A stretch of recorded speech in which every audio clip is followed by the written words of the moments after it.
So mga kayakan, nagbabalik na naman sa kayakan. Hi mga kayakan, welcome to my vlog at magandang tanghali sa inyong lahat. Kung bago pa lang kayo sa aking YouTube channel, huwag niyo kakalimutan mag-like, share at subscribe para updated ka lagi sa aking mga bagong video. Paload ka. Joke.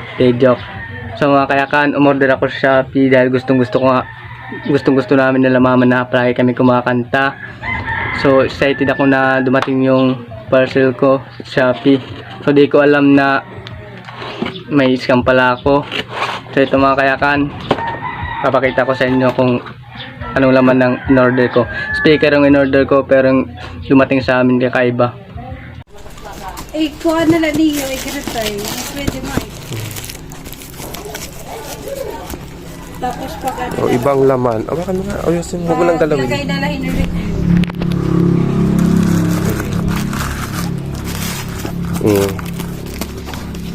Vibes ang laman. Si Mitchell.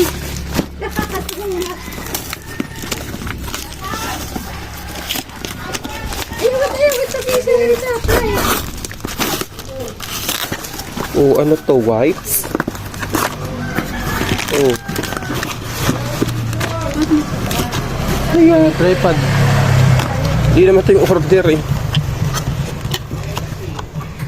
Speaker ba to? Ha? Sa akin nag-order. TikTok, Shopee.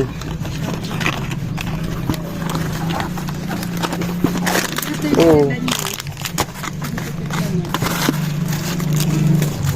Buti dito natin binuksan. Akala nyo ba sa Facebook lang may nag-i-scam? Pattern sa Shopee. So ito mga kayakan, papakita ko sa inyo. So ito mga kayakan, binuksan ko na nga siya ito. Di ako nakontento kasi masyadong maliit yung ano niya, carton niya, kaya agad na agad kong binuksan. So ito mga kayakan, ito yung in-order ko.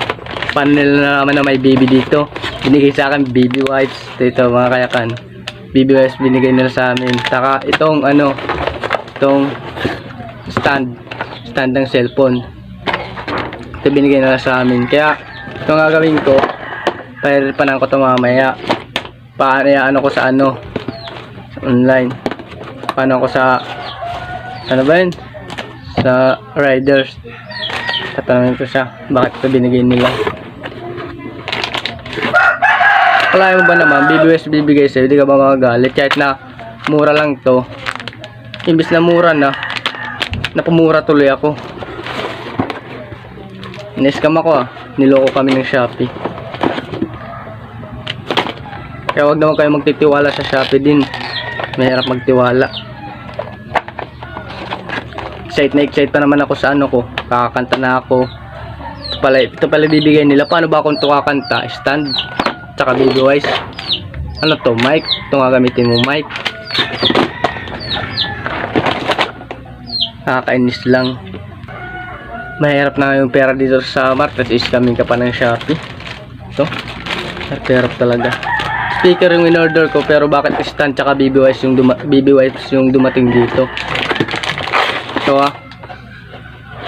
binulat-lat ko talaga agad kasi parang di ako na ano, kasi maliit yung carton niya.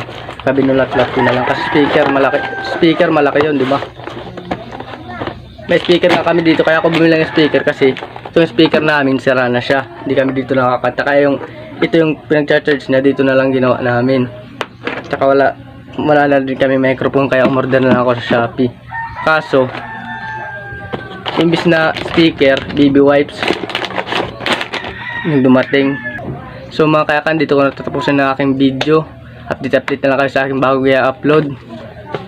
Kung bago pa lang kayo sa aking YouTube channel, huwag niyo kakalimutan mag-like, share at subscribe. So mga kayakan, huwag kayo magtitiwala sa Shopee at saka sa Facebook ha. Sa TikTok na lang kayo umorder. Kahit mahal, sulit naman.